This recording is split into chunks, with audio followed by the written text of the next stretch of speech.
जय हिंद दोस्तों। Welcome to my YouTube channel IGK free class.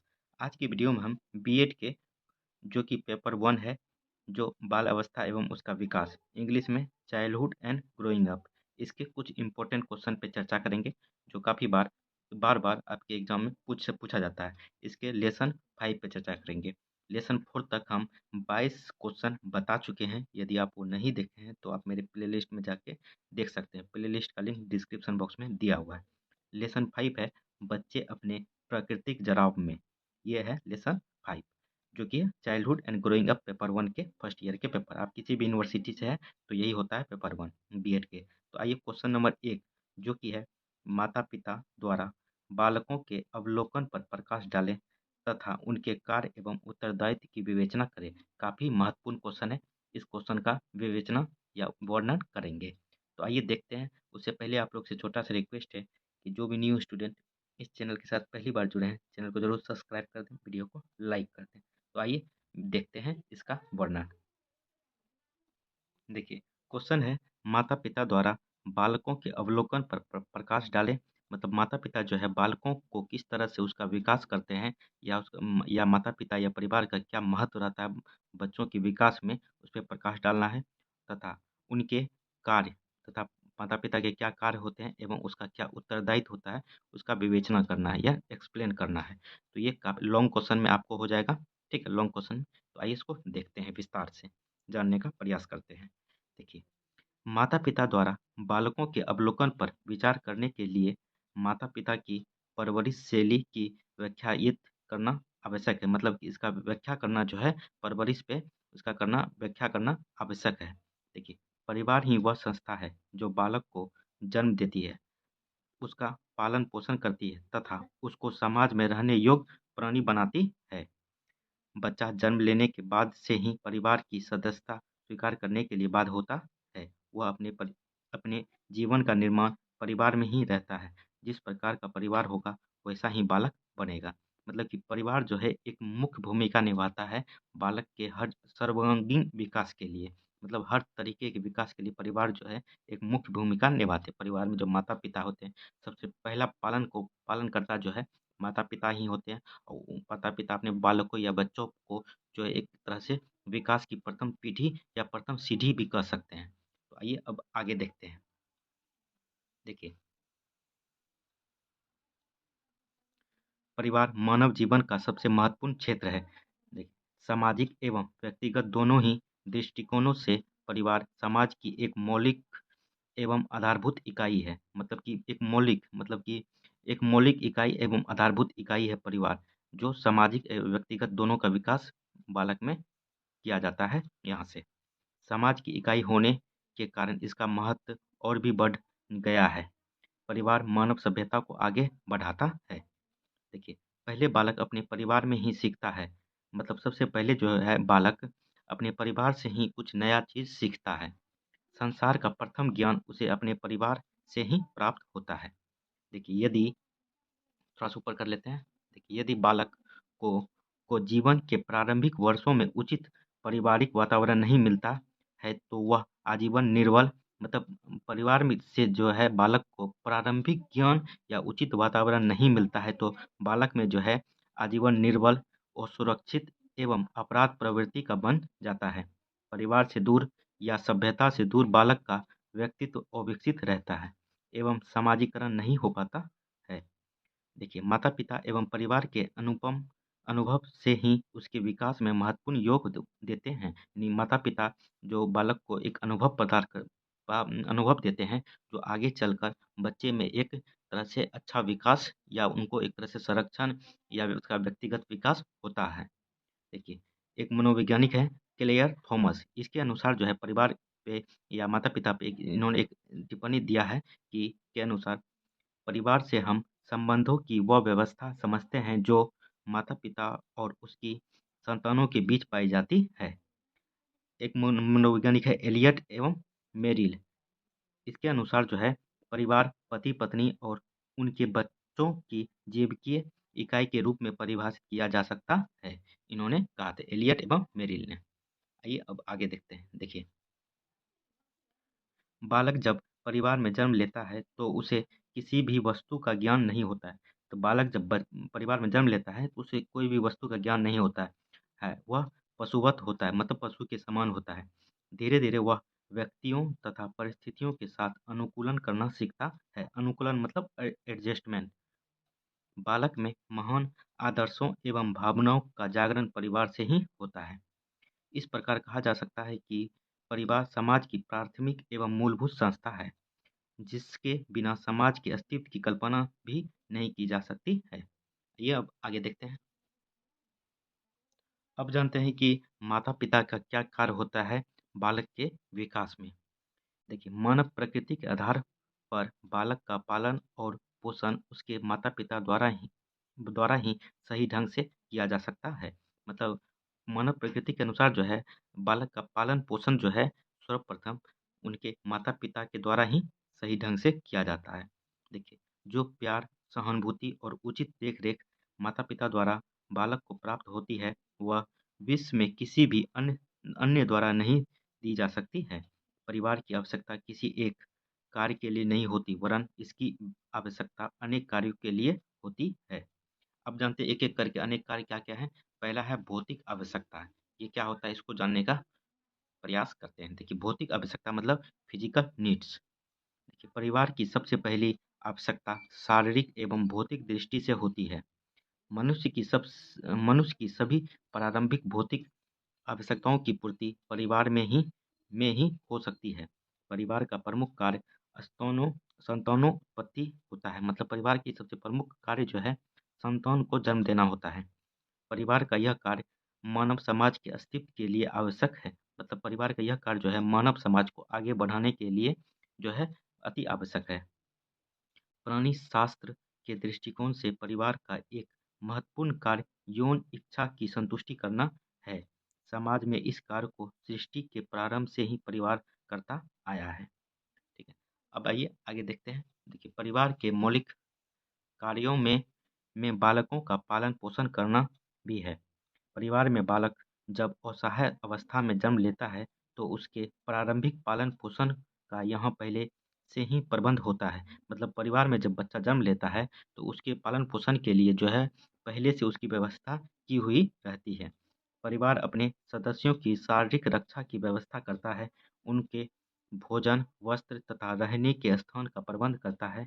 यहाँ पर गर्मी, सर्दी, बरसात, धूप आदि से रक्षा होती है परिवार के द्वारा।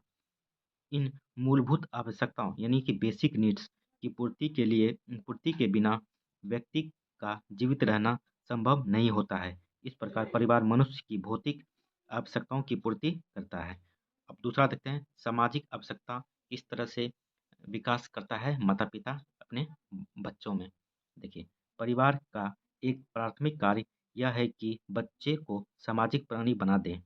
सामाजिक प्राणी मतलब कि एक समाज में अच्छे ढंग से रह सके, वह परिवार का यानी माता-पिता का एक प्रमुख कार्य होता है। देखिए, परिवार बच्चों के लिए सामाजिक संतुष्टियों का पहला तथा सामान्य रूप में प्रधान केंद्र होता है। मतलब कि बच्चा जो है, बच्चे के लिए सामाजिक संतुष्टि समाज में जो उसको रहने योग्य बनाना है, तो ये परिवार का ही एक उन परिवार में माता-पिता का ही एक महत्वपूर्ण कार्य होता है, जो कि बालक के लिए प्रधान केंद्र होता है परिवार। देखिए, परिवार में माता-पिता, भाई-बहन आदि के प्रेम, सद्भावना, सहानुभूति इत्यादि से बच्चे के समाजीकरण में बहुत सहायता मिलती है।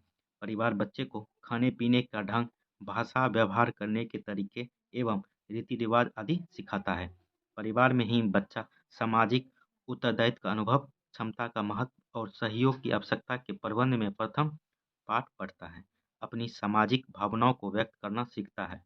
परिवार के आधार पर ही यह निर्धारित होता है कि व्यक्ति किनसे मिलेगा तथा किस प्रकार जीविकोपार्जन करेगा। मतलब कि एक तरह से परिवार जो है सामाजिक बालक को सामाजिक कार्य में बढ़ावा देने के लिए, विकास करने के लिए परिवार में जो भी सदस्य होते हैं, बालक को वह प्रदान करने का कोशिश करते हैं। आइए तीसरा पॉइंट देखते हैं मनोवैज्ञानिक आवश्यकताएँ। देखिए, परिवार बालक की मनोवैज्ञानिक आवश्यकताओं की पूर्ति करता है। यदि परिवार द्वारा यह कार्य न किया जाए तो परिवार एक निरर्थक संस्था बन जाए। मतलब परिवार जो है इस तरह का कार्य नहीं किया जाए तो वो एक निरर्थक संस्था बन जाए। मतलब ये बेकार संस्था हो जाएगी। परिवार द्वारा व्यक्ति की मतलब कि बालक की सुरक्षा तथा स्नेह संबंधी आवश्यकताओं की पूर्ति होती है। सुरक्षा की भावना जीवन को सफल बनाने के लिए बड़ी आइए अब आगे देखते हैं। देखिए, आवश्यक है और परिवार सुरक्षा की भावनाओं को बिना किसी शर्त की पूरी करता है। प्रत्येक समय पर परिवार में मनुष्य को मानसिक, शारीरिक और आर्थिक सुरक्षा मिलती है। हम घर में रहकर अपने आप को सुरक्षित महसूस करते हैं। परिवार एक प्रकार का मनोवैज्ञानिक विश्राम गृह है, जहाँ पर व्यक्ति सुरक्षापूर्वक आराम कर सकता है। असहाय दशा में जो है माँ का प्यार, दुलार एवं माँ का जो एक मुस्कान होता है, बच्चे को समस्त दुखों को दूर कर देती है। यह सुरक्षा मानव के जीवन को सफल बनाने में काफ़ी सहायक होता है। देखिए, आगे स्नेह के अंतर्गत स्नेह के अंतर्गत अनेक मनोवैज्ञानिक आवश्यकताएं होती है, जैसे सहानुभूति, अहम मतलब कि उसका जो ईगो होता है बच्चे का, वो की संतुष्टि, सुरक्षा की भावना, प्यार एवं प्रशंसा का किया जाना, पारंपरिक आदर तथा प्रेम आदि। यदि ये भावनाएं व्यक्ति को प्राप्त होती होती रहे तो उसे काफ़ी खुशी एवं आत्मसंतोष प्राप्त होता है। मतलब ये सब भावनाएं बच्चे को मिलती रहे तो बच्चे में जो है एक सेल्फ कॉन्फिडेंस होते रहता है। देखिए, स्वाभाविक रूप से यह सब परिवार में ही प्राप्त होता है।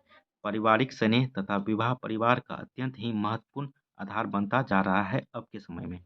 इस प्रकार कहा जा सकता है कि परिवार ही जीवन का आधार है। यही एकमात्र संस्था है जो मनुष्य की सभी आवश्यकताओं की पूर्ति करने योग्य बनाती है। अब जानते हैं माता-पिता का क्या उत्तरदायित्व होता है बच्चे को आगे आगे बढ़ाने के लिए या उसको विकास करने के लिए। ठीक है। देखिए, परिवार एक सामाजिक संस्था है जो जन्म से प्रारंभ होकर मृत्यु तक समाप्त होती है। प्रत्येक परिवार की अपनी परंपराएं होती हैं जिन्हें वह अगली पीढ़ी तक पहुंचाता है। प्रत्येक परिवार की अपनी एक व्यवस्था होती है। पिता घर की आर्थिक व्यवस्था के दायित्वों का निर्वाह करता है। मतलब पिता जो है घर में जो भी चाहिए उसकी आर्थिक व्यवस्था का जो है निर्वाह या देखरेख करता है तथा माता घरेलू दायित्वों का को निभाने में जुटी रहती है। मगर ऐसा नहीं है, अब के समय में जो है एक शिक्षा का महत्वपूर्ण हो गया है और महिला भी अच्छा शिक्षा पा रही है तो वो भी बाहर जाके एक अच्छा पैसा कमा रही है। ठीक है। अन्य सदस्य भी अपनी-अपनी स्थिति में अपने कर्तव्यों को पूरा करते हैं। जब परिवार का दायित्व उच्च कोटि का होता है तो बालक में उच्च कोटि की परंपराएं, आदर्श, मैत्रीपूर्ण भाव और सहकारिता की प्रवृत्ति का विकास होता है। देखिए, आगे बालक का संपूर्ण विकास देखिए, बालक का संपूर्ण विकास करना माता-पिता का कर्तव्य होता है। मतलब बालक का जो है संपूर्ण विकास जो करना, ये माता-पिता का कर्तव्य होता है। यदि माता-पिता के आपस में संबंध अच्छे होंगे तो बालक के भी उनसे अच्छे संबंध होंगे। माता-पिता के उत्तरदायित्वों को निम्नलिखित प्रकार से बाँटा जा सकता है। तो आइए देखते हैं माता-पिता का क्या उत्तरदायित्व होता है बालक के विकास में। पहला है शारीरिक उत्तरदायित्व, दूसरा है सामाजिक उत्तरदायित्व, तीसरा है मनोवैज्ञानिक उत्तरदायित्व, चौथा है आर्थिक आर्थिक उत्तरदायित्व। तो आइए चारों को एक-एक करके विस्तार से जानते हैं कि किस तरह से माता-पिता इन चारों का विकास में एक अहम भूमिका निभाते हैं। सबसे पहले जानते हैं शारीरिक उत्तरदायित्व। देखिए, माता-पिता का यह प्रथम उत्तरदायित्व है कि वे बच्चों की शारीरिक देख-रेख का कार्य करें। इसके अंतर्गत उन्हें निम्नलिखित कार्य करने चाहिए। तो आइए देखते हैं इसको। देखिए, शारीरिक रक्षा यानी फिजिकल केयर माता-पिता द्वारा शरीर की रक्षा करनी चाहिए। शारीरिक चोट एवं बीमारी की अवस्था में सेवा शुश्रूषा की व्यवस्था करें। जन्म के समय एवं बाद में नवजात शिशु एवं माँ की देखरेख करें। ये जो है शारीरिक देखभाल में शारीरिक उत्तरदायित्व में आ जाता है परिवार का। देखिए, यानी माता-पिता का। दूसरा है भोजन का प्रबंध।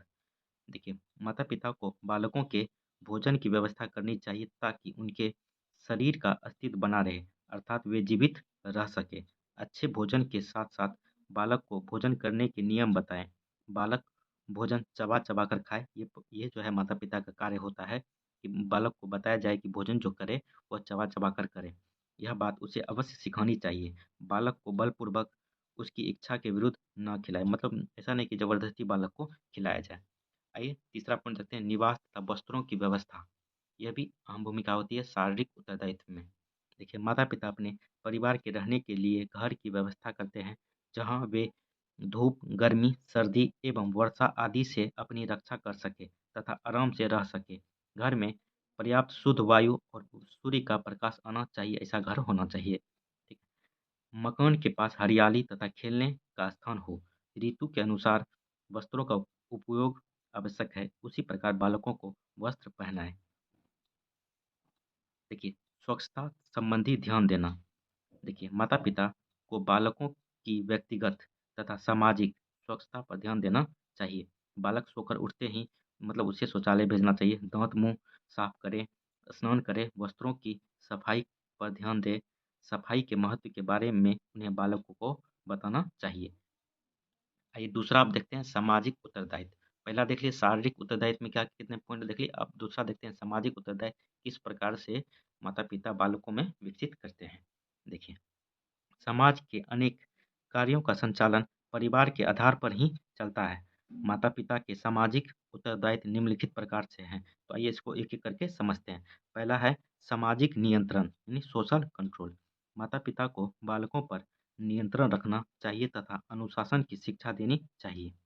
परिवार में ही बालकों का नागरिकता का प्रथम पाठ पढ़ाया जाता है। मतलब नागरिकता संबंधी जो भी होता है, तो ये प्रथम पाठ जो है परिवार के द्वारा ही पढ़ाया जाता है, जो माता-पिता होते हैं।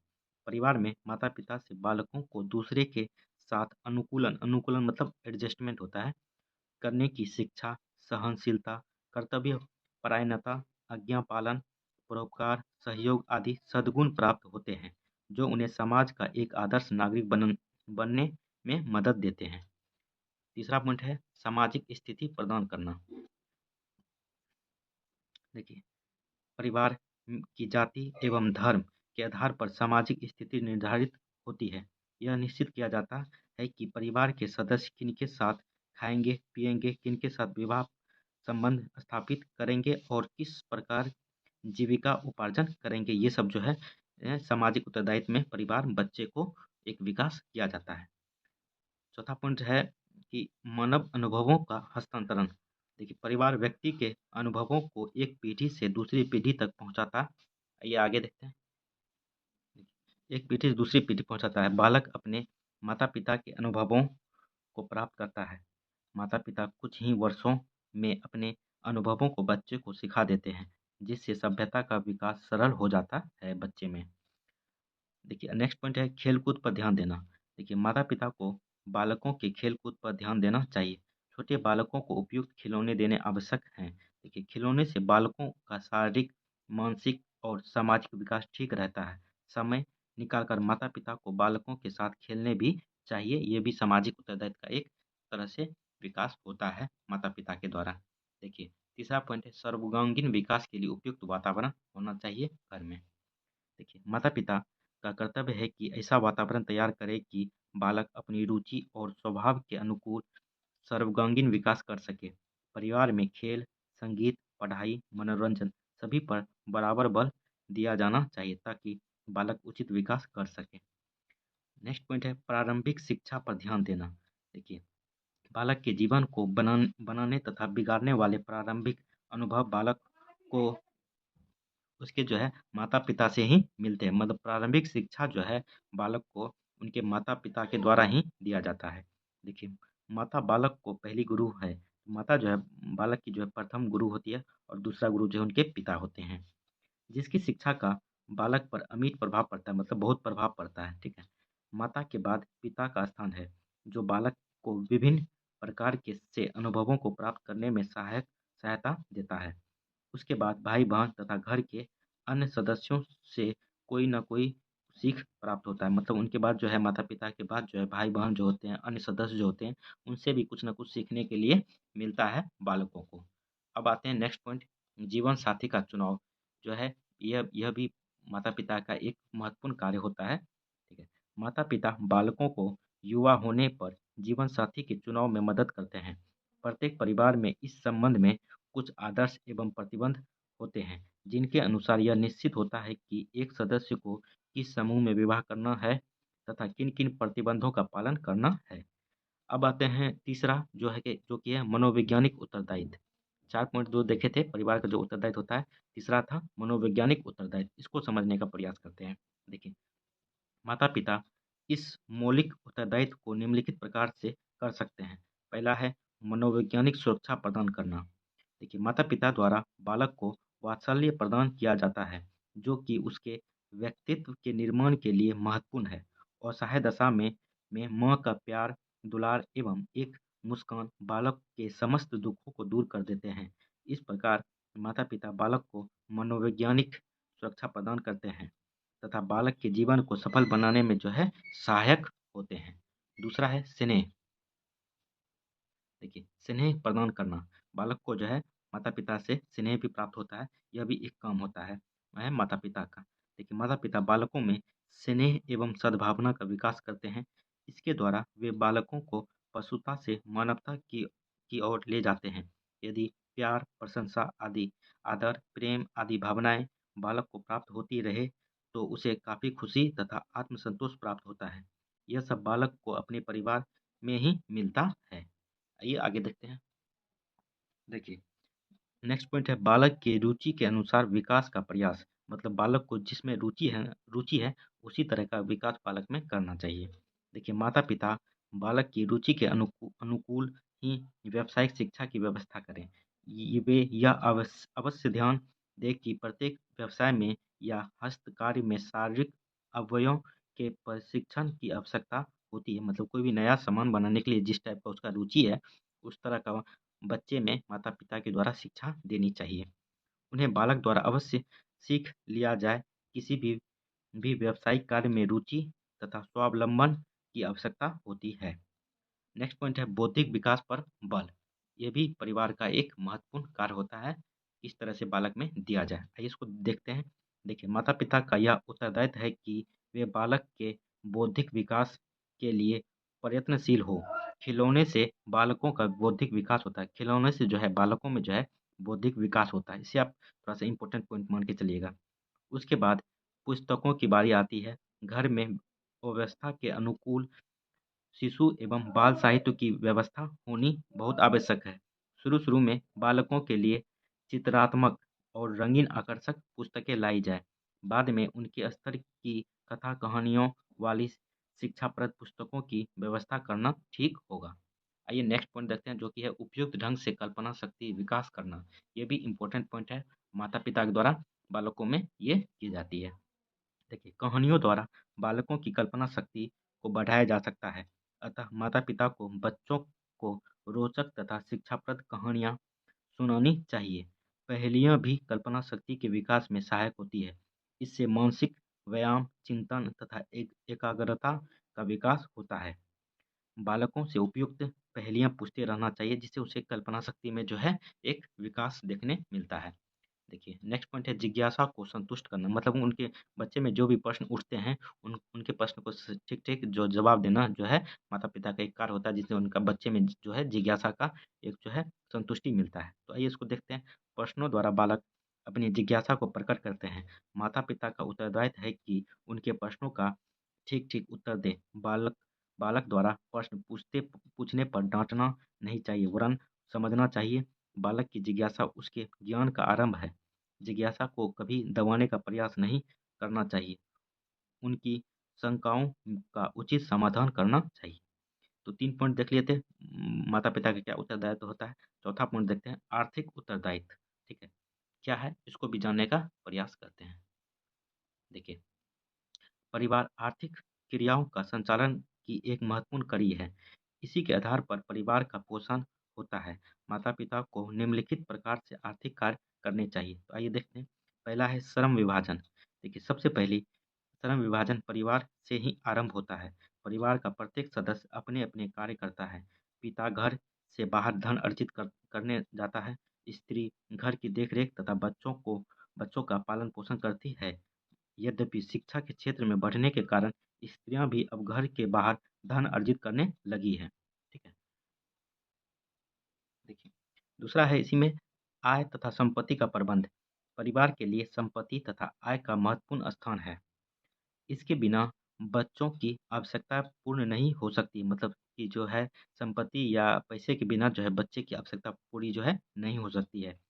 माता-पिता अपनी आय को उचित ढंग से खर्च करने की व्यवस्था करते हैं। संपत्ति की देखरेख करना और उसे नष्ट होने से बचाना परिवार का एक आर्थिक कार्य होता है। जो बच्चे में दिया जाता है ये कार्य। नेक्स्ट पॉइंट है उत्तराधिकार का निश्चय। प्रत्येक परिवार व्यवस्था के अनुसार यह निश्चित होता है कि संपत्ति का उत्तराधिकारी कौन होगा। पितृसत्तात्मक परिवार में संपत्ति का उत्तराधिकारी सबसे बड़ा लड़का तथा मातृसत्तात्मक परिवार में सबसे बड़ी लड़की उत्तराधिकारी माने जाते हैं। ठीक है, ये जानते हैं उत्पादक इकाई। यह भी एक महत्वपूर्ण कार्य होता है जो परिवार के द्वारा बालक में किया जाता है। देखिए, कृषि युग तक परिवार एक महत्वपूर्ण इकाई के रूप में कार्य करता था। अब भी अनेक गृह उद्योग परिवार के आधार पर ही होते हैं। इनके परिवार के समस्त सदस्य मिलकर वंशानुगत व्यवसाय करते हैं। माता-पिता को बालकों को इसके प्रति प्रोत्साहित करना चाहिए। मतलब जो भी परिवार का जो इकाई होता है, जो भी धंधा शुरू से चलते आ रहा है, तो उसी के अनुसार जो बालकों का विकास भी किया जाए, उनको शिक्षा दी जाए इस तरह से, ताकि उस व्यवसाय को आगे बढ़ाया जा सके। देखिए, इस प्रकार हम कह सकते हैं कि परिवार का वह उद्गम स्थान है जिसमें भविष्य का जन्म होता है। मनुष्य का जन्म, विकास एवं सामाजिकरण परिवार से ही होता है और उसी परिवार के प्रसार से समस्त सामाजिक का निर्माण होता है। तो देख लिए प्रश्न, थोड़ा-सा वीडियो लंबा हो गया है, तो आप लोग एक बार, यदि एक बार में नहीं समझ में आया तो एक बार और रिवीजन कर लीजिएगा इसे देख के। इससे पहले भी हम काफ़ी वीडियो अपलोड कर चुके हैं, चाइल्डहुड एंड ग्रोइंग अप का, यानी बाल अवस्था में उसका विकास का, पेपर 1 बीएड कोर्स का। तो आप यदि वो नहीं देखे हैं तो डिस्क्रिप्शन में प्लेलिस्ट का लिंक दिया हुआ है, वहाँ से आप देख के अपना तैयारी और अच्छा कर सकते हैं। आपका एग्ज़ाम नज़दीक आते जा रहा है, आप जितना से ज़्यादा क्वेश्चनों का रिवीजन करेंगे, इसी में से ज़रूर आपको कुछ ना कुछ क्वेश्चन ज़रूर मिलेगा। तो आइए देखते हैं नेक्स्ट वीडियो में जो आपको क्वेश्चन बताने वाले हैं, उसको बताते हैं। नेक्स्ट वीडियो में जो आपको क्वेश्चन नंबर 2 और 3 बताएँगे। देखिए, क्वेश्चन नंबर 2 है, बालकों के विकास में खेलों का महत्व पर प्रकाश डालें। तीसरा प्रश्न है, समाजीकरण से क्या तात्पर्य है? समाजीकरण की परिभाषा दें। इन दोनों क्वेश्चनों को नेक्स्ट वीडियो में बताएँगे। इससे पहले भी काफ़ी वीडियो अपलोड कर चुके हैं। बाल अवस्था में उसका विकास के लेसन 4 तक लगभग 22 क्वेश्चन अपलोड कर चुके हैं। यदि 22 क्वेश्चन का तैयारी आप अच्छा से करते हैं, तो ज़रूर इसी में से आपको क्वेश्चन देखने मिल जाएगा। तो जाके आप ज़रूर जाके देखें उसे, ताकि आपका एग्ज़ाम नज़दीक आते जा रहा है। जितना से ज़्यादा क्वेश्चनों का रिवीजन करेंगे, उतना अच्छा रहेगा आप लोगों के लिए।